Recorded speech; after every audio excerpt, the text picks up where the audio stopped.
তাতে ভালো হতো বেঈমান আমার জীবনটারে কেন কইরা দিলি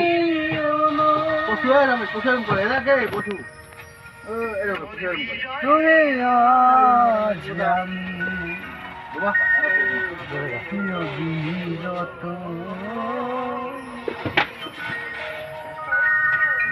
মনে আজ আমি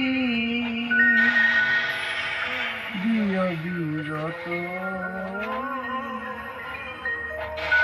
মরার মতো বাইচা আছি এই বলে মৃত